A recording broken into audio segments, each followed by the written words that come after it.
Bueno, pues estamos con Abraham Velasco, un referente del rock hidrocálido, la verdad.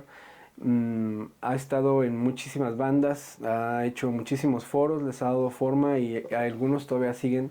Son de los foros más fructíferos, yo creo que de la música en Aguascalientes. El más conocido pues es el Cuartel, ya nos platicará más adelante de eso.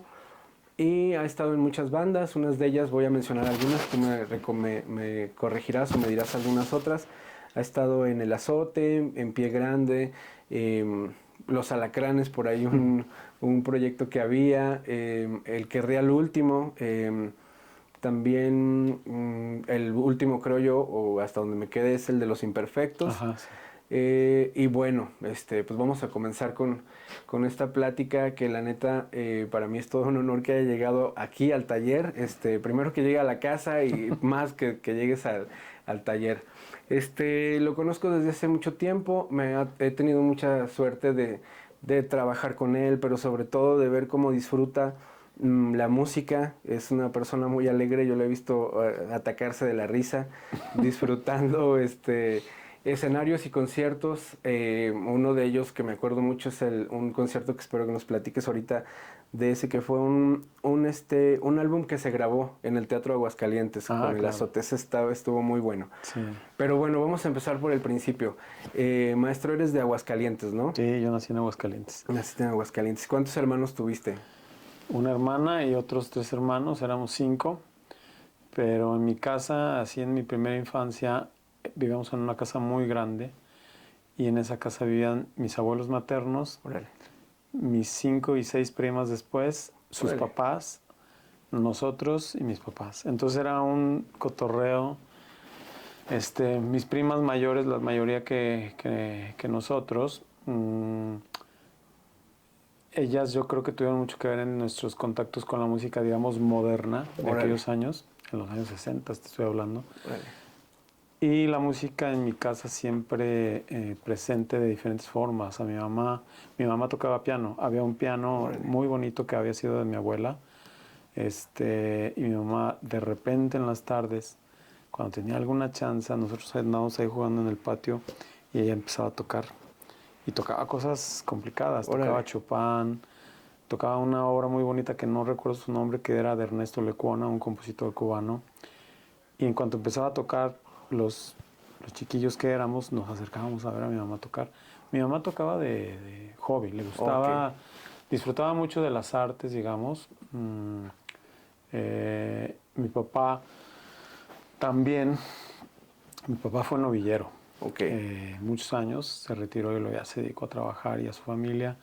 Dejó por la paz todo ese asunto, pero él, no por eso, por andar en ese mundo, no crees que era muy de la onda. Sí le gustaba lo flamenco, pero él disfrutaba mucho la música que le llamaban en ese tiempo música instrumental, Ok. que era música de unas orquestas como muy light, Frank Purcell, Montovani, Ray Conniff, que eran cosas muy bien hechas y que cobereaban o replicaban grandes éxitos, pero a nivel como eran orquestas como casi siempre tenía mucho que ver los vientos, muchos trombones, muchos alientos, pero también metían cuerdas y era una música muy consumida en aquellos años.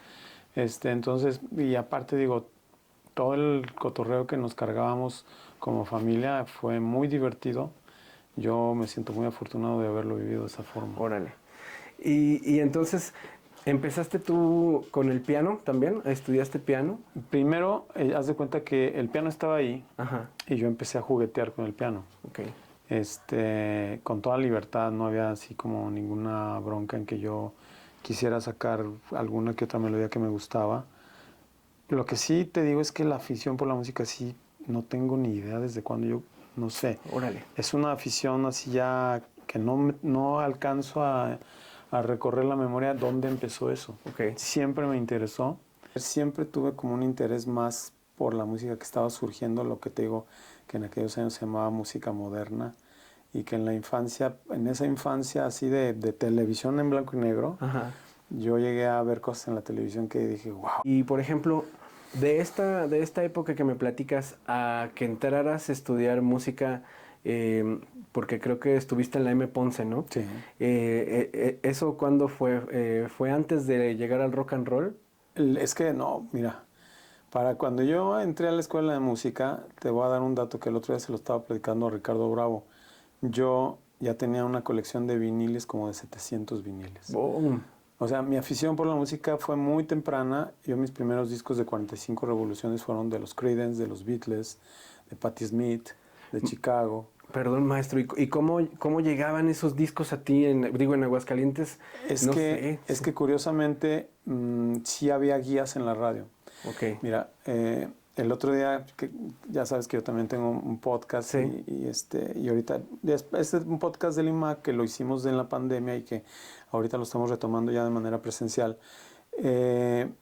Las remembranzas que hacemos son increíbles de lo afortunados que fuimos. Ok. En la radio, por ahí primero en la radio comercial, yo te digo que descubrí a Queen, Ajá. descubrí a Órale. Supertramp, descubrí a Elton John, que era el pop de esas épocas y Ok. que era una música que hasta la fecha sigue siendo de un alto nivel de calidad Sí. y de propuesta y de ejecución.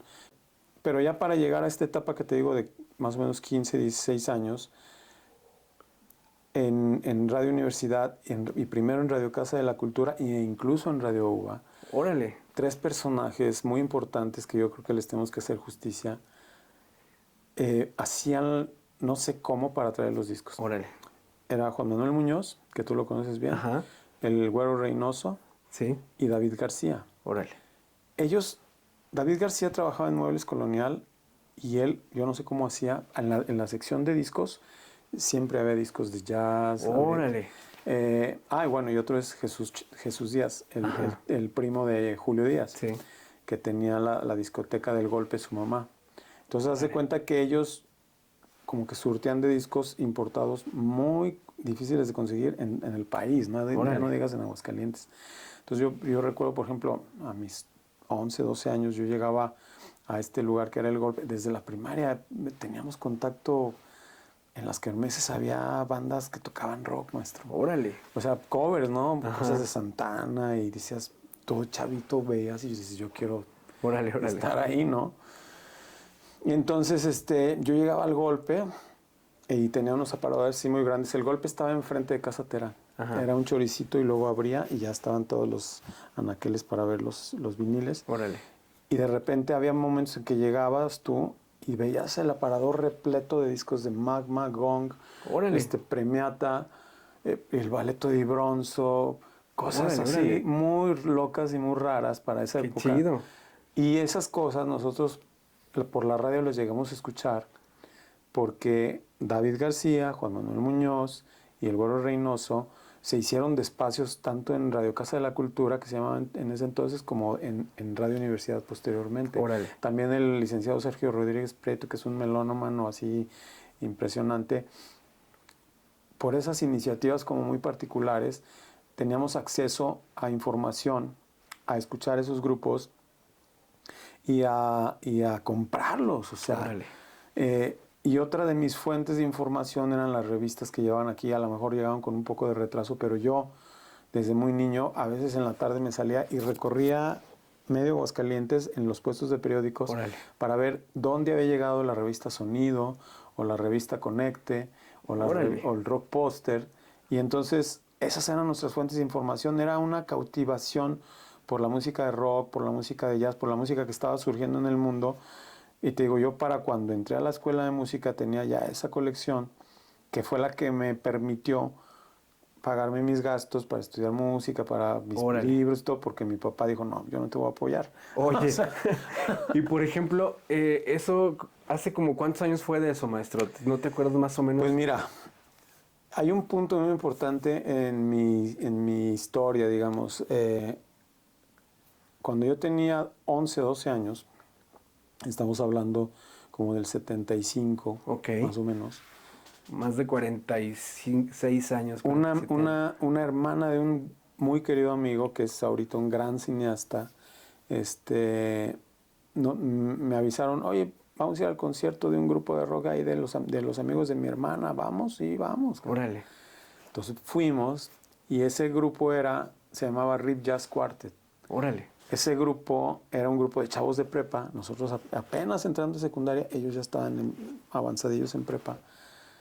Y a mí me dejaron impactado. Tocaban cosas de Dave Brubeck, tocaban cosas de Premiata, tocaban cosas de ellos. Órale. Y ese grupo de la prepa estaba integrado por Raúl Martínez Cano, gran guitarrista, Rich Martín Jauregui, que ahorita pues, es un gran arreglista, él fue tecladista y músico de Daniela Romo, de Las Flans, de Alejandra Guzmán. Órale. Y él ahorita, por ejemplo, está siempre como en grandes ligas. Ajá. El Chovis, que era el bajista, que él se dedicó a otra cosa, y Jesús Malo, que él se convirtió en productor y ahora vive en Querétaro hace muchos años, y se dedica a eso, a producir. Entonces yo los vi a ellos, y para mí fue así de, saliendo de ese concierto, dije, de 11, 12 años, dije, yo voy a ser músico. Oh, qué chingón. Aparte, bueno, la pregunta ahorita, en la última que me quedé, obviamente en el 75, en los 70s, digo, si para mí, en mi generación del 99, 2000, decirle a tu familia o a tus jefes así de, no, pues me voy a comprar un instrumento o voy a ser rockero, era algo así como de, no manches, o sea, me acuerdo que mi jefa decía, pero si ahí están Leodán, Los Terrícolas, Claro. yo que te ponía la Tropa Loca y estás de ahora vas a ser rockero. En aquel entonces, bueno, tu jefe ha de haber dicho, no, pues, o tal vez no te voy a apoyar, pero las jefas siempre son así como de, bueno, va, échale ganas o algo así. Mira, en mi caso, mi papá y mi mamá ya fallecieron los dos. Yo me siento muy afortunado que ellos me permitieron ser con ciertas reservas, pero yo no dije voy a ser rockero. Órale. Yo dije yo quiero estudiar música. Me dijo mi papá, no, pues tienes que terminar la prepa y luego ya veremos. Y a mí se me hacía tarde. Yo decía, ¿cómo que estudiar la prepa? No, yo ya 3 años, necesito. ajá. Yo ya necesito, ¿no? Para esto yo ya había sido muy fan de los Beatles, ya me había chutado algunas biografías y yo decía, es que estos güeyes a los 20 ya estaban en la cumbre, cabrón, órale. ¿no? Entonces, mi papá me dijo eso y dije, bueno, pues ni modo, entré a la prepa de Petróleos y pues, ahí tuve convivencia con más locos como yo, que les gustaba el rock and roll. Qué chido. Y entonces hubo más intercambio, mi colección de discos fue creciendo, mi conocimiento acerca del rock, del jazz, fue creciendo. Jazz como, no tan tradicional, jazz como fusión. Y en un momento yo ya no pude más con la escuela, ya no me interesaba. Y yo haz de cuenta que le dije a mi papá, ¿sabes qué? Reprobé todo, menos inglés. Órale. Qué chido. Me dijo mi papá, no, pues a trabajar, maestro. Órale.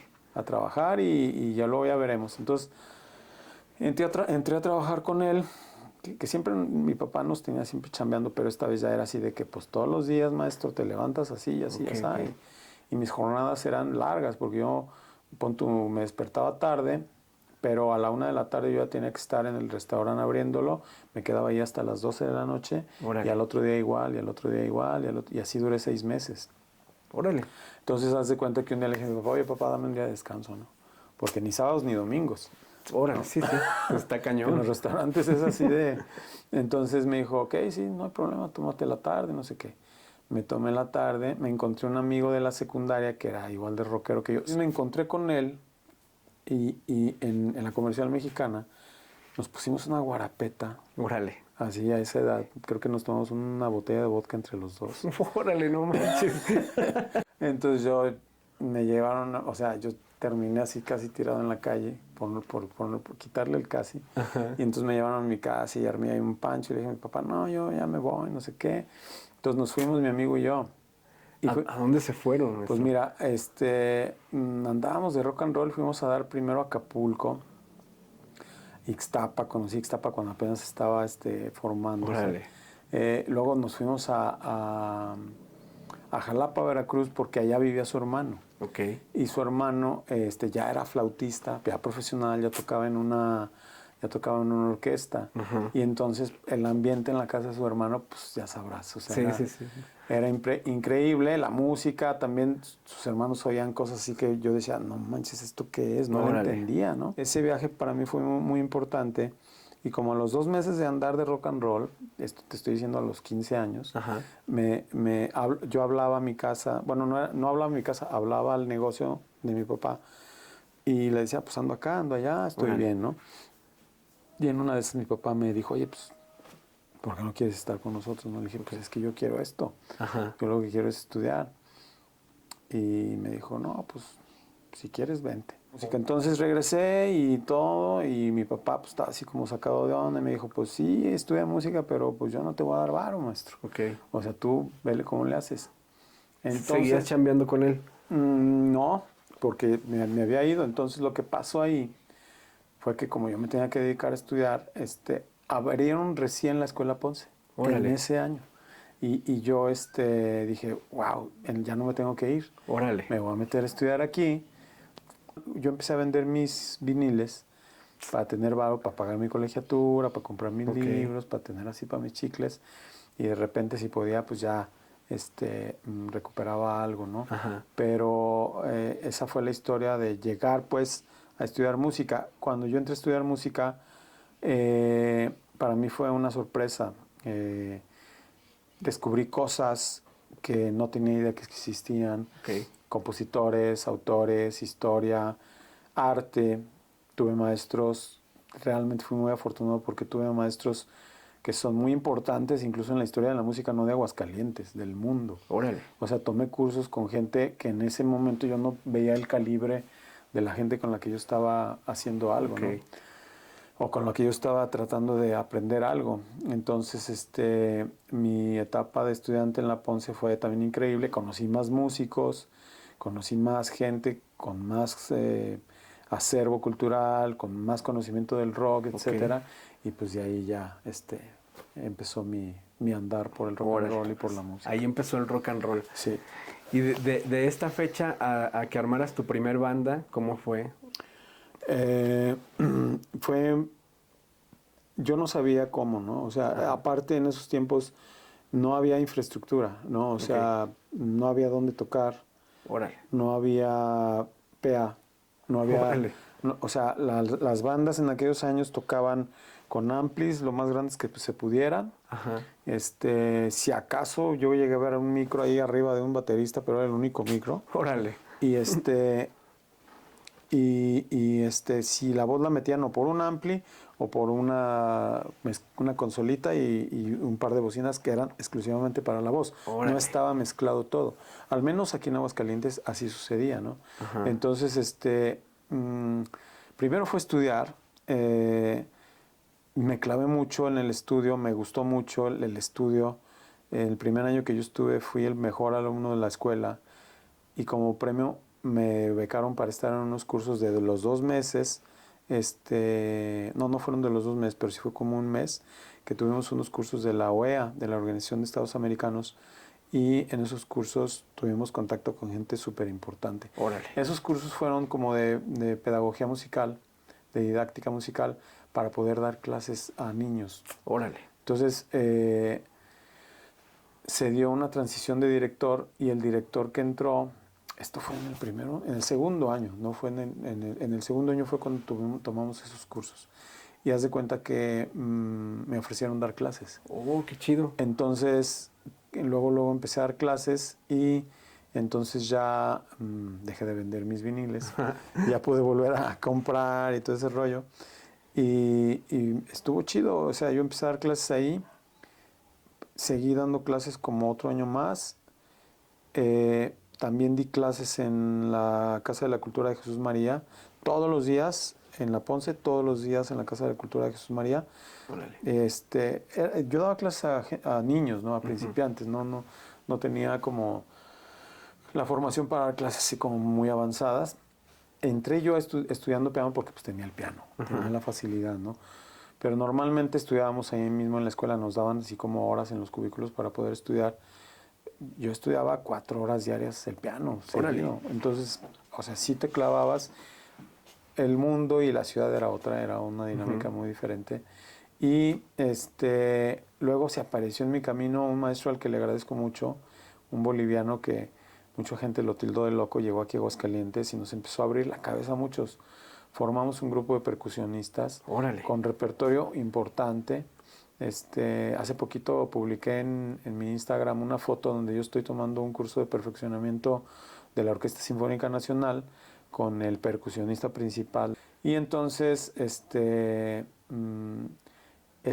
formé parte de un cuarteto de jazz del maestro Tanilo, que realmente era como leer las obras de Claude Bolling, Okay. que es una especie de jazzista francés, no sé si lo conozcas, que tiene muchos discos muy exitosos. Okay. Pero todo está escrito, no hay improvisación. Entonces todo suena a jazz, Ajá. pero no hay improvisación, no es jazz meramente. Entonces, incluso las improvisaciones estaban escritas. Y yo tocaba el bajo.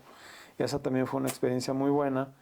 Y entonces, no sé en qué momento me vendieron un bajo. Órale. Un bajo sonatone, porque yo traía el piano. Y en la parte musical, la música, digamos, académica, yo decía, es que ya no tengo ni la edad, ni creo tener el talento para llegar a ser yo un pianista, ¿no? Okay. Así un pianista importante o un pianista más o menos de un cierto nivel en la parte de música académica. Las percusiones me dieron mucho como otro camino, pero también sentía que era muy difícil porque, pues, ahorita ya es otra cosa, pero en esos años formar un grupo de percusiones y poder tener oportunidad de hacer muchos conciertos no era nada fácil. Okay. Era sorprendente para mucha gente, tocamos bastante, pero no era algo así tan común ver un grupo de percusiones, Ajá. al menos aquí en Aguascalientes. Con este maestro Prudencio, eso también es una parte que me dejó una experiencia increíble. Participamos en algo que fue como una especie de festival de música contemporánea. Okay. Y Aguascalientes fue subsede, porque la sede creo que era, no recuerdo si en Guanajuato o en Ciudad de México, pero vinieron compositores de música contemporánea pesados. Órale. Por darte un nombre, aquí en Aguascalientes estuvo Manuel Enríquez, que él fue parte del Trío México y que él es parte de la historia de la música mundial, como violinista y como compositor contemporáneo. Okay. Cuando empezaron a experimentar, bueno, en ese momento no empezaron, mucho tiempo antes, pero se experimentaba mucho con graficar la música de otra manera que no fuera el pentagrama. Okay. Entonces haz de cuenta que si tú componías algo que tenía que ver así como con experimentos electroacústicos, tú hacías tu partitura a como tú... O sea, no tenía que ver un pentagrama, eran símbolos que tú les dabas un significado y le ponías ahí el significado de los gráficos y el intérprete tenía que interpretarlo como él de una manera libre. Entonces, por ejemplo, una obra para percusiones de Joaquín Gutiérrez Heras, un compositor mexicano, y era como una pintura, güey. ¡Órale, qué loco! Entonces, interprétalo. Tú interprétalo, güey. Ajá. Entonces, toda esa formación me dio a mí así una apertura, me abrió la cabeza. Órale. O sea, más allá del rock, ¿me entiendes?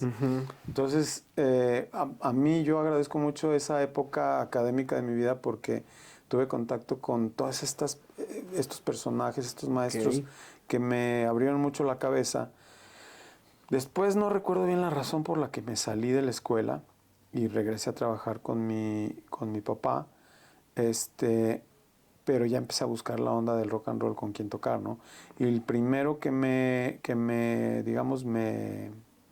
jaló a tocar fue Chuy Díaz, el dueño de esta tienda de discos que te digo, y primo de Julio y de Hugo y todos ellos, y yo tocaba en un grupo que él ya había formado que se llamaba Olion. Órale. Que Olion quiere decir, creo que es algo maya. Entonces entré a tocar con ellos, me tocó, por ejemplo, con ese grupo abrirle a Chacmol en su mero momento.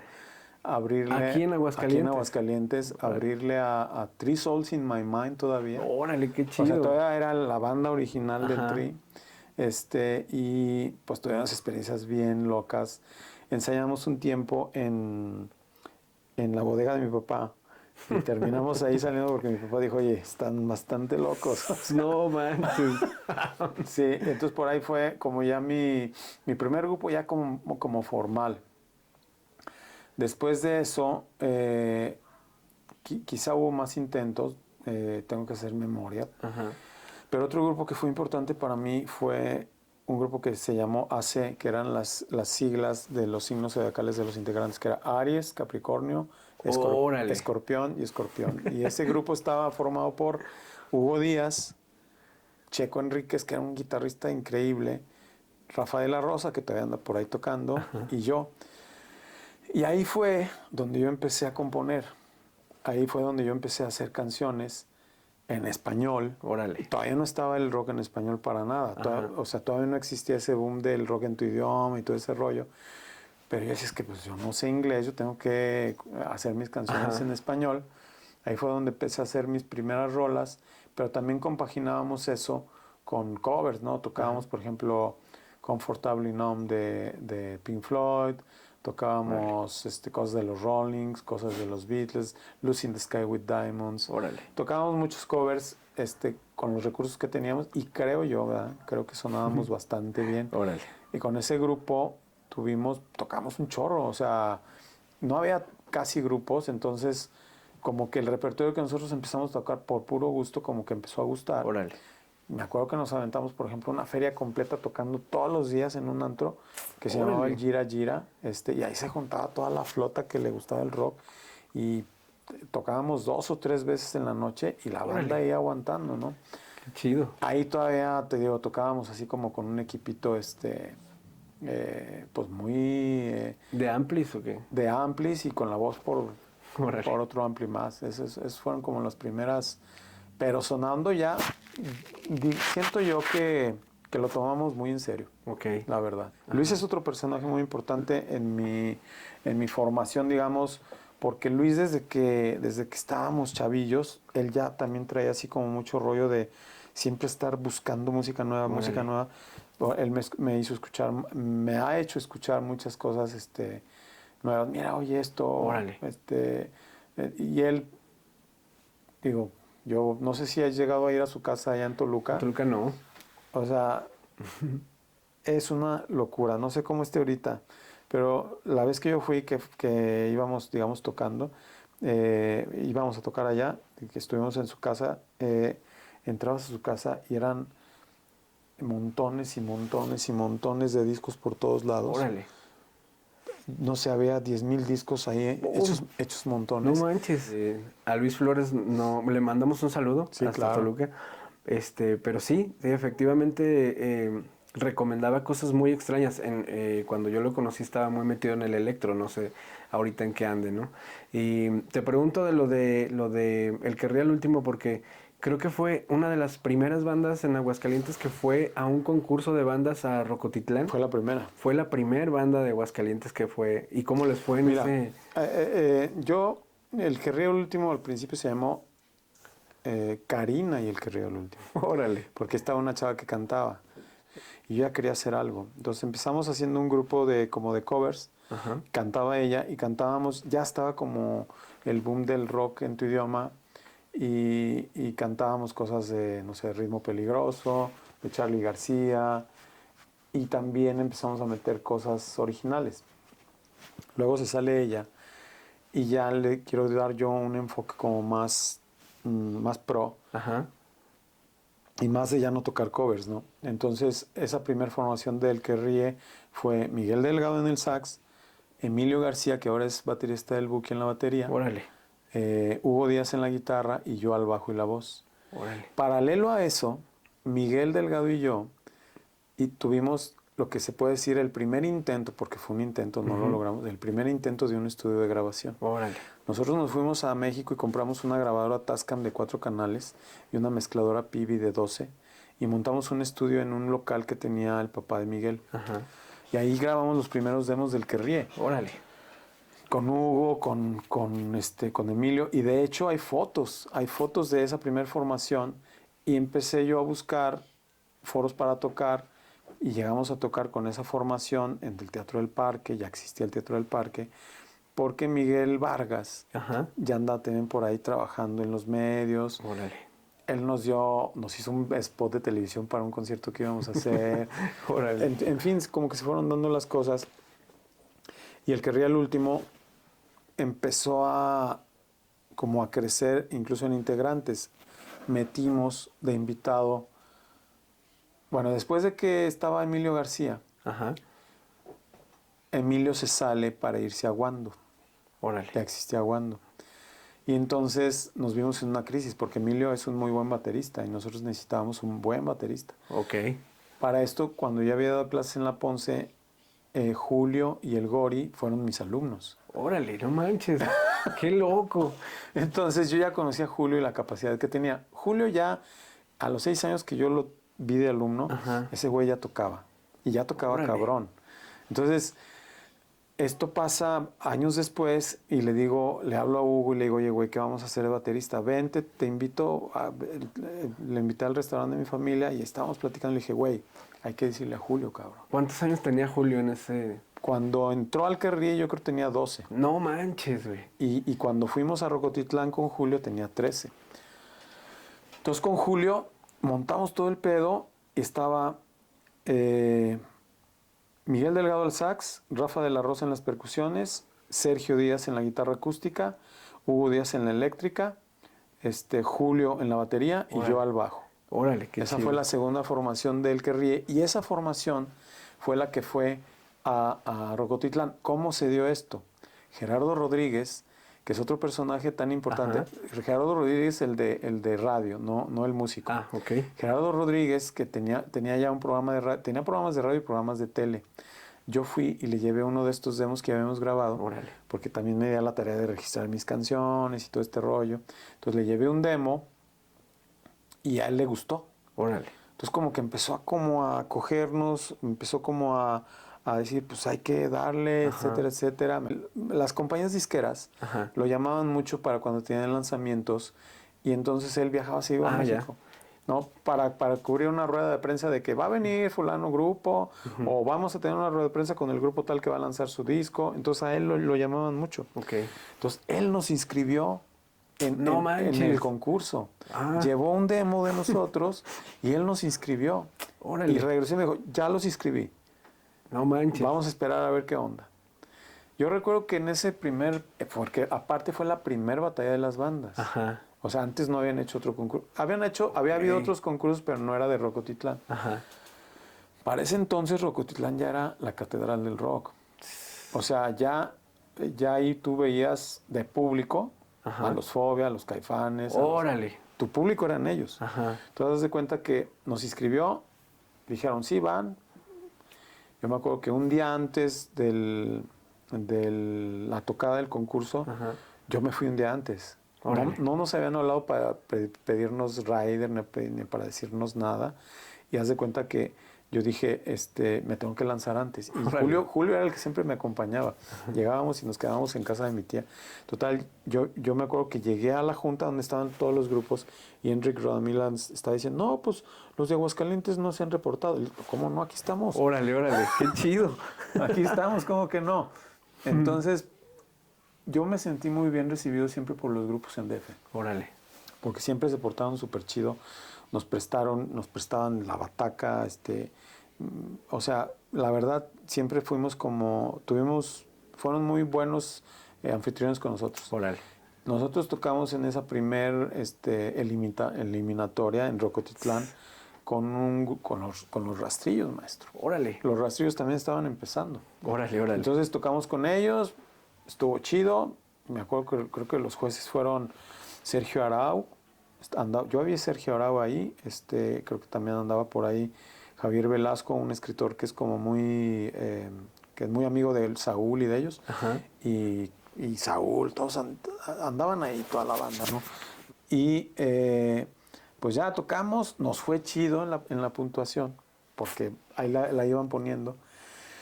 Y de ahí para adelante nosotros empezamos a ir a tocar muchísimo a Rocotitlán. Órale. O sea, íbamos cada mes a tocar a Rocotitlán, a abrirle a diferentes bandas. Nos fue bien, pasamos a la semifinal. La semifinal fue en el LUC, el legendario lugar también donde Café Tacuba era así como lo máximo. Ajá. Tocamos, ¿quién tocó esa vez? Mangogó, me acuerdo que ellos nos dejaron fuera. Raxas, no sé, no me acuerdo bien de todos los grupos, pero obviamente todos los que salieron en el disco pues estuvieron ahí en las semifinales. Ahí vas conociendo y te vas como relacionando, ¿no? Con más gente. Y esos fueron nuestros primeros arribos, digamos, a la Ciudad de México. Después, en alguna ocasión que regresábamos, me acuerdo que ya habíamos grabado el primer cassette. Y así entrando a Ciudad de México, en la radio del chofer del camión, estaban poniendo una rola de nosotros. Órale, qué chingón, no manches. Sí. Maestro, y después de esto, bueno, para los que quieran ahondar más en este tema, para igual no brincárnoslo, pero sí omitirlo un poco, después de esto Julio ya se queda, bueno, ya hace las relaciones estas y se queda allá, ¿no? Julio fue la sensación. Ajá. Me acuerdo que Patricio de Santa, el Coco del Juguete Rabioso, todos los bateristas se quedaron así de, güey, ¿qué pedo con este güey? Órale, qué chido. ¿No? Y la verdad sonaba la banda muy cabrón. Yo no digo si las rolas eran buenas o no, pero la banda sonaba increíble. Ensayábamos un chingo. Julio fue la sensación. El que ríe causó muy buena impresión. Y también Gerardo nos ayudó mucho como a relacionarnos en muchas cosas.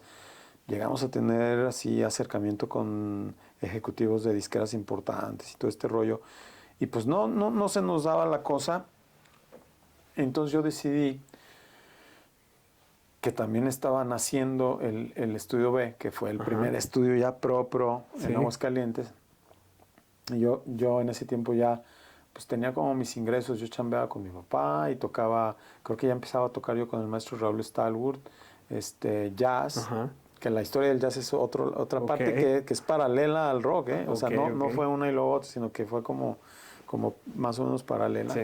Que nunca me he considerado ni lo voy a hacer músico de jazz, pero tuve incursiones ahí que me ayudaron mucho. De hecho, fueron 3 incursiones en el jazz así como importantes, que para mí fue Jazz 4, el primer grupo de jazz en el que estuve, y luego fue el maestro Stalwart, que él sí es un gigante del jazz. Órale. Y Pie Grande, que fue el último. No se daban las cosas con las disqueras, y yo lo que hice fue producir un disco nosotros aquí en el Estudio B, sin saber bien cómo grabar. Teníamos nociones por el intento de estudio que habíamos hecho Miguel Delgado y yo, pero pues lo tenías que hacer como pudieras, maestro. Entonces, haz de cuenta, en ese disco grabamos los 4 nada más de El que ríe originales, digamos, que era Julio, Sergio Díaz, Hugo Díaz y yo. Yo grabé todos los teclados, yo grabé las voces, y cada quien en su instrumento, ¿no? Y ahí hay canciones mías, hay canciones de Hugo, y digamos arregladas y vestidas entre todos, ¿no? Ese primer cassette se pudo concretar con una disquera que luego fue una disquera muy importante, gracias a que, fíjate la historia, en una tocada de Rocotitlán, yo ya había conocido al Bola de Rostros Ocultos, ya lo había conocido aquí. Sí. Le dije, tengo ganas de comprar algo, algún disco de alguna banda, ¿qué me recomiendas? Y estaba el de Sangre Azteca ahí. Órale. Y me dice, cómprate ese, güey, no te vas a arrepentir. Me dice, cómpratelo. Yo estoy tocando ahorita con ellos. Yo no grabé el disco, pero yo estoy tocando ahorita con ellos. No, güey, compré ese disco y me voló la cabeza. ¿Qué va? Sangre Azteca para mí es un grupo que debería ser mucho más valorado.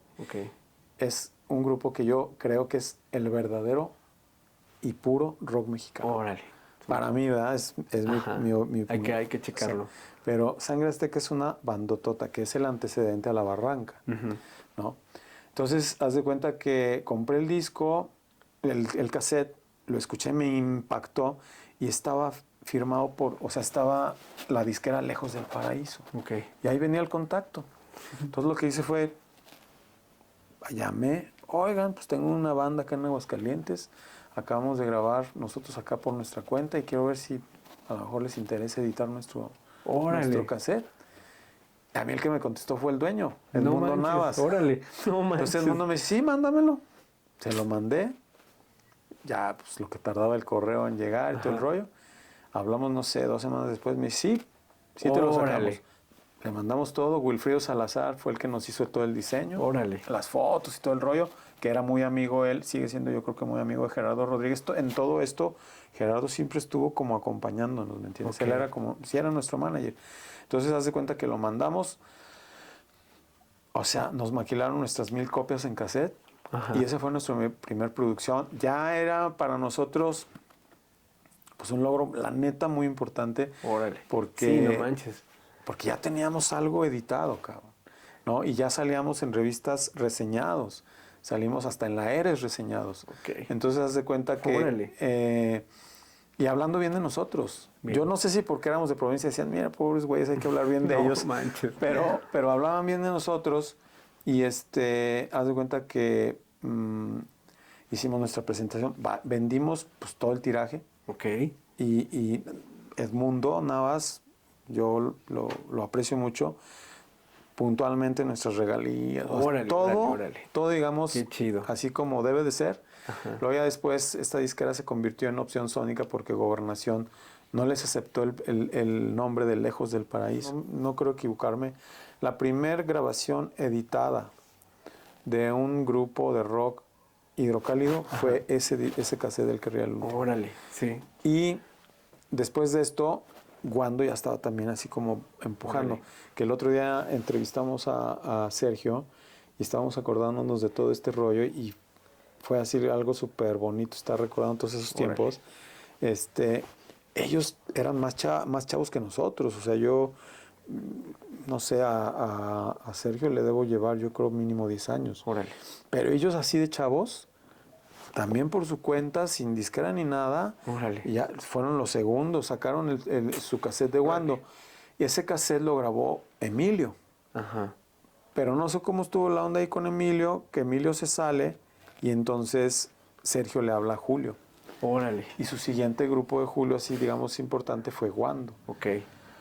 Con Guando, aunque después ya se había salido Sergio porque lo llamaron para Maná, con Guando ganan el Festival Valores Bacardí. Órale. Guando con Julio en la batería. Ajá. Entonces Julio empezó como a llamar mucho la atención siempre y después de eso creo que unos sobrinos de Kenny Los Eléctricos que tuvieron un éxito muy importante, que eran así como chavillos, de a tiro chavillos, y tenían una canción que se llamaba La de Francés. Y era como un rock así. Y se jalaron a Julio y a Góngora, Miguel Góngora. Entonces ellos se fueron a México y ya de ahí para adelante Julio fue Kenny Los Eléctricos, luego Santa Sabina y luego La Maldita y ya toda su trayectoria de Julio, ¿no? Entonces nos quedamos sin baterista.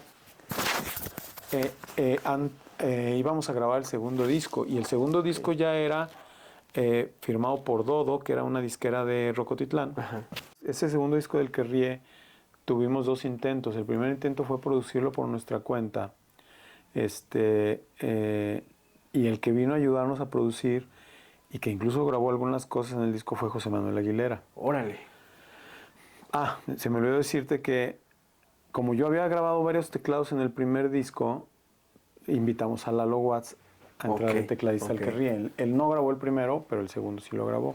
O sea, Lalo se inmiscuyó en el que ríe desde que entró de una manera así bien comprometida y bien profunda. Un saludo a Lalo, a ver, esperemos que pueda venir después. Saludo a Watts. Y entonces haz de cuenta que nos quedamos sin bataco y entra Álvaro Martínez Patrón. No lo conocí, creo. Sí, él fue baterista de Los Santos Inocentes. Ya. Sí. Él entró y intentamos grabar el disco con él y la verdad es que el que nos estaba... le llevé yo este intento de grabación que habíamos hecho con José Manuel Aguilera, en la que todavía estaba Julio. Se lo llevé a Enric Rodamilans, que él manejaba Rocotitlán y manejaba Discos Dodo. Ok. Y me dijo, pues sí, está bien, pero me suena como demo. O sea, ¿por qué no buscan a alguien que los produzca y no sé qué? Entonces nos conectó, que ya nos conocíamos con él, y nos hicimos buenos cuates con Federico Bonazo del Juguete Rabioso. Okay. Entonces el segundo disco del que ríe lo produjo Federico Bonazo.